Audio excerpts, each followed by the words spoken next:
اعوذ باللہ من الشیطان الرجیم بسم اللہ الرحمن الرحیم ربی اشرح لی صدری ویسر لی امری واحلل عقدۃ من لسانی یفقہوا قولی آمین یا رب العالمین۔ ربی زدنا علما آمین۔ بی ایف اے اسلامت کمپلسری ہمارا آج کا ٹاپک ہے خطبہ حجۃ الوداع، جو کہ 10 ہجری اور اس کے مطابق 632 عیسوی میں ہوا، جب پورے عرب میں دین اسلام کی شعائیں پھیل گئیں اور آپ صلی اللہ علیہ وآلہ وسلم جو ہے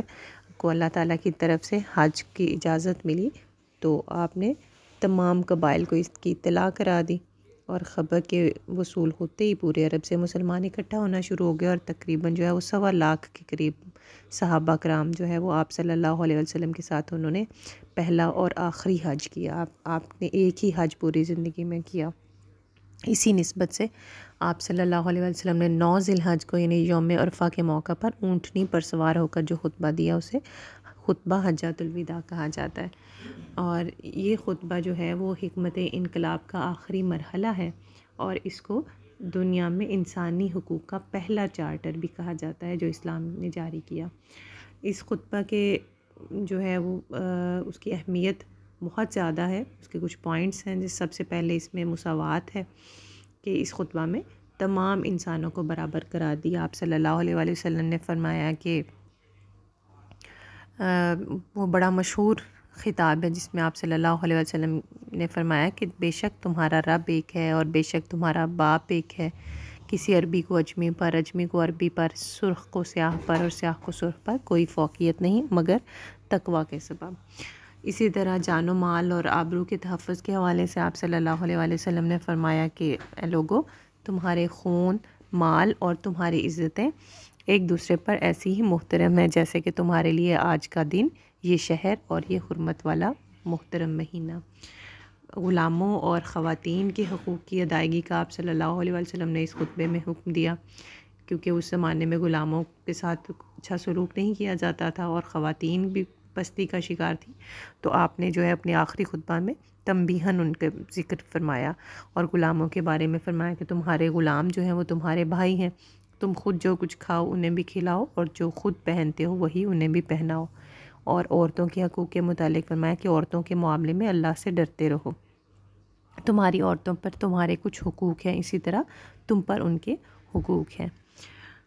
اس کے علاوہ قرآن و سنت کو تھامنے کے حوالے سے بھی اللہ تعالیٰ کے نبی صلی اللہ علیہ وآلہ وسلم نے فرمایا تھا کہ تم میں 2 چیزیں چھوڑے جا رہا ہوں، تم جب تک ان کو مضبوطی سے تھامے رکھو گے گمراہ نہیں ہوگے، اور وہ قرآن اور میری سنت۔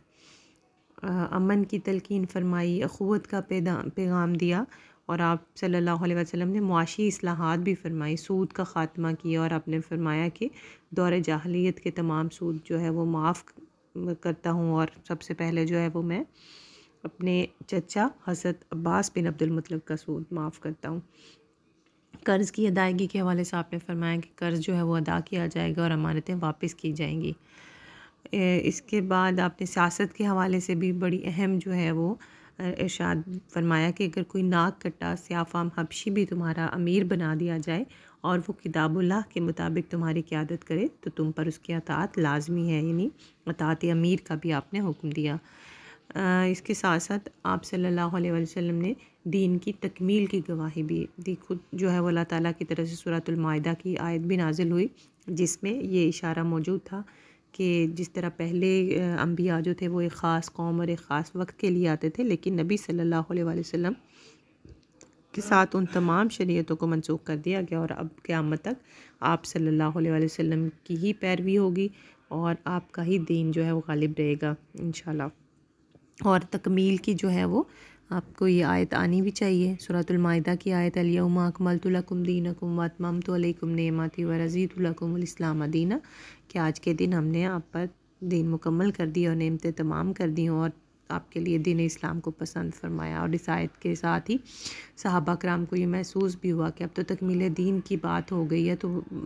جو ہے کچھ صاحب بصیرت صحابہ پریشان ہو گئے، رونا شروع ہو گئے کہ اب آپ صلی اللہ علیہ وآلہ وسلم جو ہے وہ کہیں ہمیں چھوڑ کے نہ چلے جائیں۔ پھر اس خطبہ کے آخر میں آپ صلی اللہ علیہ وسلم نے عمومی گواہی بھی لی، اور آپ نے جو ہے وہ آسمان کی طرف انگلی اٹھاتے ہوئے سب لوگوں کے سامنے یہ عمومی گواہی ادا فرمائی.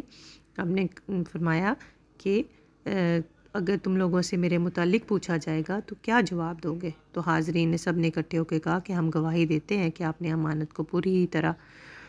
جو ہے وہ پہنچا دیا اور نصیحت کا حق ادا کر دیا. تو آپ نے فرمایا کہ جو لوگ فلیبلغ شاہد الغائب، یعنی جو لوگ یہاں موجود نہیں ہیں تو یہ بات ان تک پہنچا دیں جو موجود ہیں، وہ ان سب تک یہ ساری باتیں جو ہے وہ پہنچا دیں. اس طریقے سے جو ہے وہ یہ ایک بہت امپورٹنٹ ایک انقلاب کا مرحلہ جو ہے وہ مکمل ہوا.